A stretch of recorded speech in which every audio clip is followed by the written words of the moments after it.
یہ عزیزان گرامی یہ صرف دو شخص تھے، جناب ابو طالب اور جناب خدیجہ۔ یہ وجہ ہے کہ ان کے سال ارتحال کو پیغمبر اسلام نے یوم سال ارتحال کو عام الحسن بنا دیا، اور کافر سال کا زمانہ ہے، ان کے جانے سے پیغمبر کو اطلاع ہوا۔ اور عزیزان گرامی یہ وہ ذات ہے کہ جنہوں نے نیکیوں میں بنیاد رکھی، نیکیوں میں پہل کی، نیکیوں میں سبقت کی۔ اب ایک حدیث سن لیں، میں بات کو واضح کر دیتا ہوں۔ پیغمبر اسلام کی حدیث ہے، پیغمبر نے ارشاد فرمایا کہ جو شخص نیکیوں میں پہل کر جائے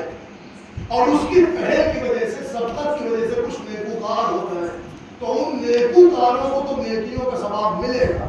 مگر جو نیکی کی بنیاد رکھ کے گیا ہے اسے قیامت کا ثواب ہوگا۔ اب سنیں آپ، یہ ہمارے سیاب ہے، اور تو عزیز اللہ کا جملہ یہ والا بھی ہونا چاہیے، سنیے تو پیغمبر کی حدیث ہے۔ مطلب یہ ہے کہ اگر ہم لوگ یہ سوچ ہی رہے تھے کہ فلاں مقام پہ ایک مسجد بن جائے، ایک مدرسہ بن جائے، ایک مکتب بن جائے، تو ہم یہ لوگ سوچ ہی رہے تھے، مگر ایک صاحب اٹھے اور انہوں نے سبقت کر دی، فٹافٹ انہوں نے بنیاد بنائی اور تعمیر مکان ہو گیا اور وہ مدرسہ بن گیا اور مسجد آراستہ ہو گئی۔ اب کچھ لوگ اس میں تحصیل علم کر رہے ہیں، تعلیم دے رہے ہیں، تو عزیز گرامی ان تمام نیکوکاروں کو نیکیوں کا ثواب ملے گا، مگر جو بنیادیں نیکی رکھ کے گیا ہے اسے قیامت کا ثواب ملتا ہے۔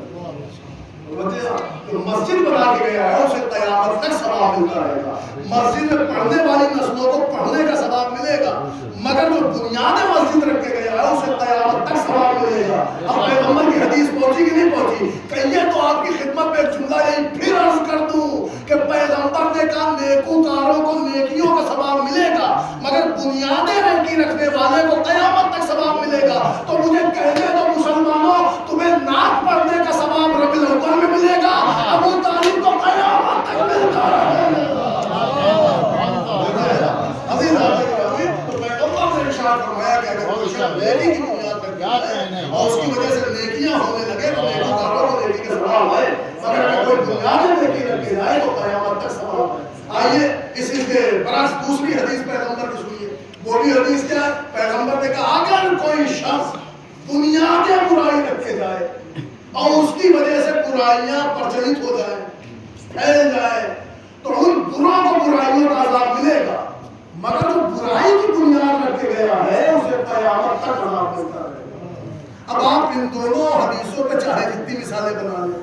کوئی سی بھی مثال، خدا نہ کرے، خدا نہ خواستہ مثلا مثال کے طور پر ایک صاحب محلے میں تھے، وہ بڑی ان کی طوطی بولتی تھی، تو ان کا شام کا وقت لاؤ اس چبوترے پہ چٹائی بچھائی جائے اور یہیں پہ کوئی گیم شروع کر دیا جائے، مطلب چوہا کھیلنے لگے۔ تو وہ تو صاحب بڑے نامی گرامی تھے، ان کی طوطی بولتی تھی، کوئی ان سے کچھ کہتا بھی نہیں تھا، وہ اپنی زندگی میں کھیلتے رہے، مگر بعد میں آنے والی نسلوں کے لیے وہ اڈا بنا کے چلے گئے اور بعد میں نسلیں بھی اس پہ جوا کھیلنے لگی۔ تو اب پیغمبر کی حدیث میں پیغمبر نے کہا جو شخص بنیادیں برائی رکھ کے جائے اور اس کی وجہ سے کچھ لوگ برائیاں کرنے لگے تو ان بروں کو برائیوں کا عذاب ملے گا، مگر جو بنیادیں برائی رکھ کے گیا ہے اسے قیامت تک عذاب ملے گا۔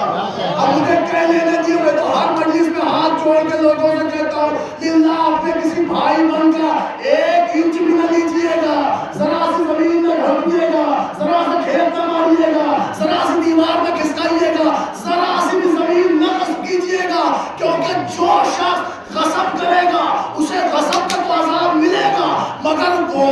جو بنیادیں غصب رکھ کے گیا ہے اس غصبی والے کو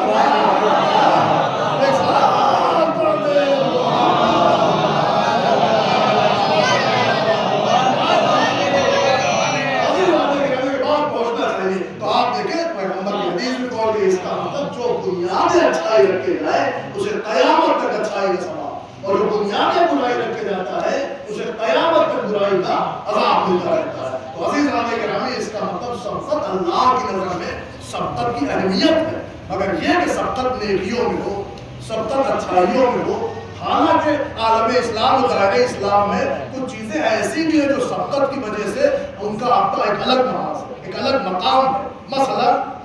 ساری زمینوں میں سب سے پہلے جو زمین آباد ہوئی وہ